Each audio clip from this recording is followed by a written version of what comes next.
Hi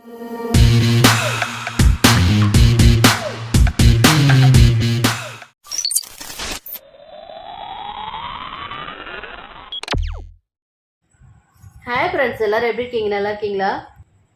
subscribe பண்ணுங்கள் friends. Video கடைசியில் skip பண்ணால் பாருங்கள். வறுத்தரைச்ச வாழை மீன் குழம்பு தான் இப்போ நம்ம செய்ய போகிறோம். மீன் குழம்புக்கு மசாலா வறுக்கிறதுக்காக இப்போ பேனில் 1/2 ஸ்பூன் ஆயில் சேர்த்துக்கலாம்.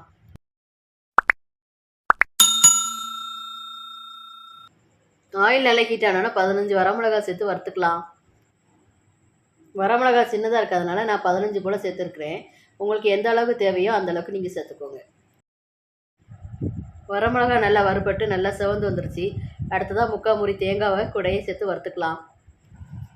கூடவே கருவேப்பிலையும் சேர்த்து வறுத்துக்கலாம். தேங்காவோட ஈரப்பதம் போய் நல்லா பொன்னிறமாக வர வரைக்கும் நல்லா வறுத்துக்கோங்க. தேங்காய் நல்லா சிவந்து வந்துருச்சு.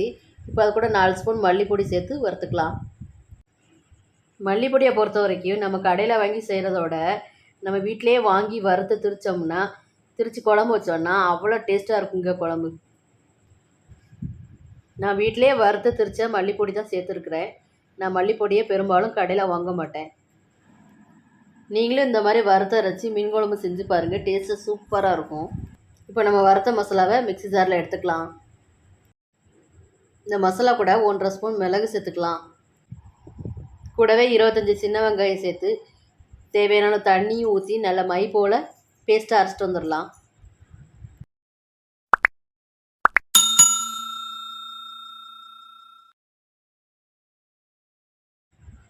இப்போ நம்ம மசாலா அரைச்சி எடுத்தாச்சு.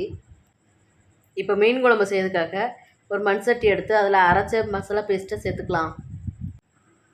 இப்போ கரைச்சி எடுத்த புளிக்கரைசலை சேர்த்துக்கலாம். மீன் குழம்புக்கு தேவையான அளவு தண்ணி சேர்த்துக்கலாம். மீன் குழம்புக்கு முருங்கைக்காய் சேர்த்து செஞ்சு பாருங்கள், சூப்பராக இருக்கும். இப்போ 2 முருங்கைக்காவை கீரி சேர்த்துக்கலாம். கூடவே ஒரு தக்காளி பழத்தை கட் பண்ணி சேர்த்துக்கலாம். 3 பச்சை மிளகாவை கீரி சேர்த்துக்கலாம். மீன் குழம்புக்கு தேவையான அளவு உப்பு சேர்த்து 1/4 டீஸ்பூன் மஞ்சள் பொடியும் சேர்த்து நல்லா கலந்து விட்டு கொதிக்க வச்சுக்கலாம்.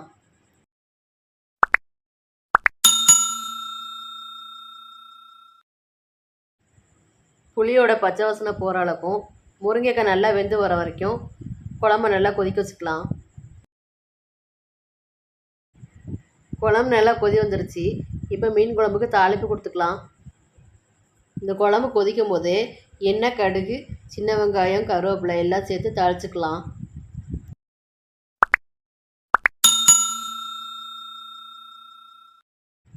இப்போ தாளித்து எடுத்ததை மீன் குழம்போட சேர்த்துக்கலாம். தாளிப்பு கொடுத்த பிறகு நம்ம கழுவி சுத்தம் பண்ணி வச்சுருக்க வாழை மீனை ஒவ்வொரு துண்டாக எடுத்து குழம்புல சேர்த்துக்கலாம். ஒவ்வொரு துண்டையும் நீங்கள் குழம்புல சேர்க்கும் போது குழம்புல ஒரே இடமாக சேர்க்காமல் தள்ளி தள்ளி சேர்த்துக்கோங்க. மீனெல்லாம் சேர்த்ததுக்கப்புறம் வாழை மீன் குழம்புக்கு தேவையான அளவு உப்பு சேர்த்து குழம்பு நல்லா கொதிக்க வச்சுக்கலாம்.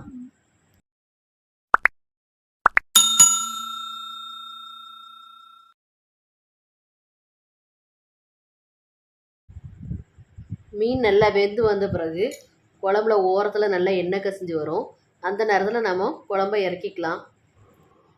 ஃப்ரெண்ட்ஸ், மீன் குழம்பு நீங்கள் செஞ்சீங்கன்னா இந்த மாதிரி மசாலா வறுத்து அரைச்சி மீன் குழம்பு செஞ்சு பாருங்கள். அதோட டேஸ்ட்டும் சரி, மணமும் சரி, சூப்பராக இருக்கும்.